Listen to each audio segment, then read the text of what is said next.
Nurse बने या teacher बने।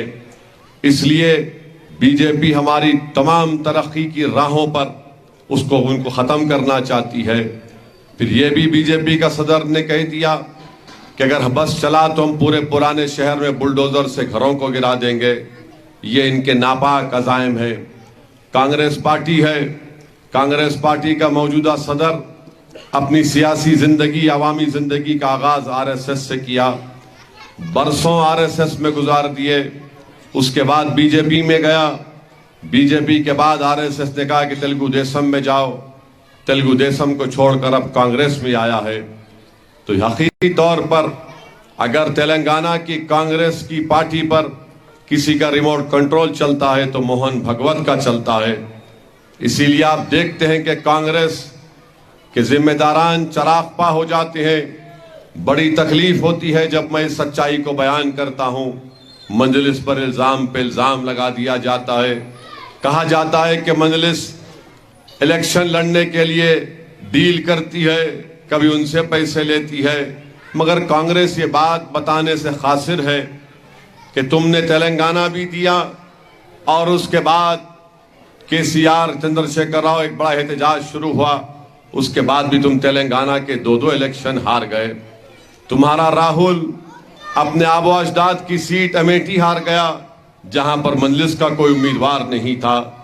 2019 का लोकसभा का इलेक्शन हो या 2014 का लोकसभा का इलेक्शन हो, अगर आज बीजेपी इख्तिदार पर है तो इसकी पूरी जिम्मेदारी कांग्रेस पार्टी पर आयद होती है।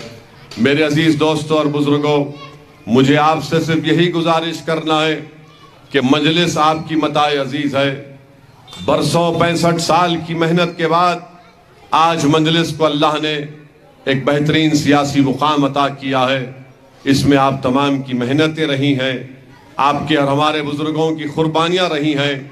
अभी हमारी जिम्मेदारी है कि मजलिस इत्तेहादुल मुस्लिमीन को और मजबूत रखे।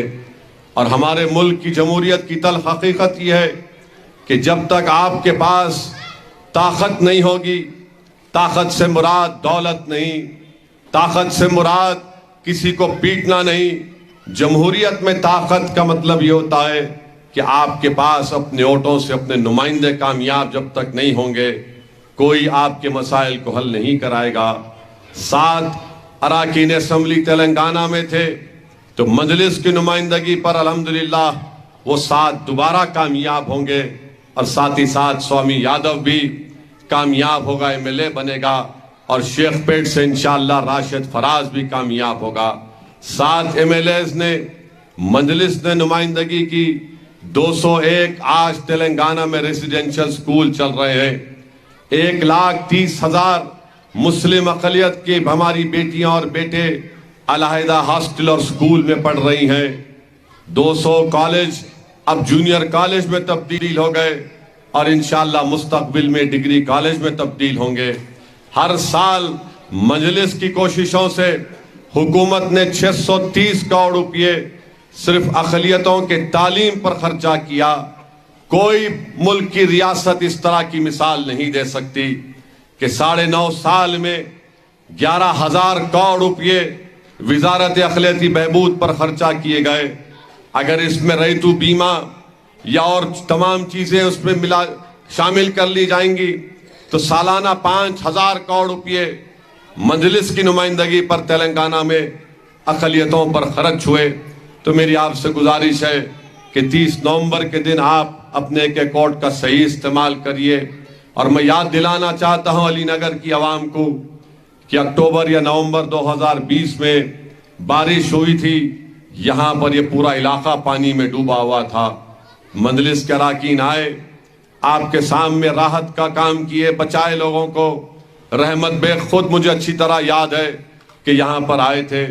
उसके बाद मजलिस ने नुमाइंदगी की और मुर्गी नाले का काम यहां पर शुरू हुआ, तकरीबन मुकम्मल हो चुका है। 20 करोड़ की लागत का एक 3 घर के लोग कोर्ट को गए हैं। मुझे यकीन है कि इंशाअल्लाह ताला वो मसला हल हो जाएगा। मेरी आप तमाम से ये भी गुजारिश है, आपको ये बताना भी है कि यहाँ पर 1,85,00,000 की लागत से ये रोड बनाई गई बल्लागुड़ा पैलेस व्यू कॉलोनी से ये tiny scientist school Ali Nagar तक, फिर रिटेनिंग वॉल भी बनाई गई। ये काम मजलिस की जानिब से किया जा रहा है।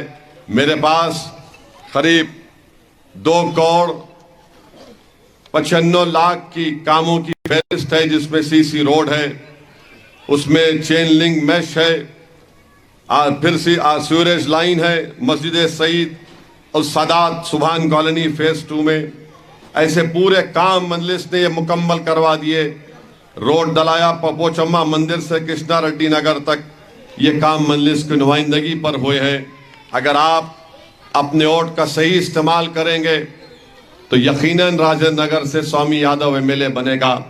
स्वामी यादव कारवान के रुकने बल्दियां हैं, वहां पर स्वामी यादव ने मजलिस की कामयाबी को यकीनी बनाने के लिए बेहतरीन सियासी हिकमत अमली को इख्तियार किया। स्वामी यादव ने गंगापुत्रा संगम के लोगों को साथ दिया। स्वामी यादव ने पद्माशाली लोगों को साथ लिया। स्वामी यादव ने दलितों को साथ लिया।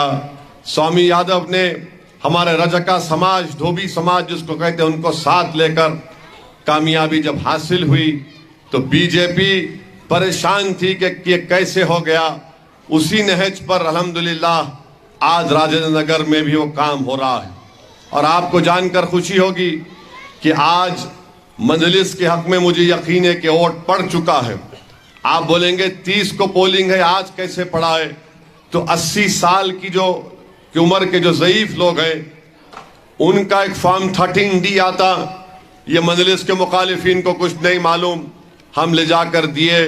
BLO आया और आज आकर घर में वो 80 साल के बरस के जो ज़ईफ बुजुर्ग हैं या खातून है, उनकी मर्जी के मुताबिक उन्होंने अपना वोट भी दिया। मुझे यकीन है कि ज़रूर मजलिस के हक में भी वोट पड़ा होगा। मगर मेरी आपसे गुजारिश है कि अली नगर में आपके पास 2 बूथ हैं, एक मिलन कॉलोनी में और एक अहमद कॉलोनी में है, ज़्यादा दूर नहीं है। सुबह के अवलीन वक्तों में निकलिए, अपने एक वोट का इस्तेमाल करके राजेंद्र नगर के असम्बली हलके से मजलिस के उम्मीदवार को कामयाब करिए। यही चंद गुजारिशात मुझे आप तक पहुंचाना था। मुझे और भी जलसों में जाना है, इसलिए मैं आपसे इजाजत चाहता हूं। वाखिर दावान अल्हम्दुलिल्लाहि रब्बिल आलमीन।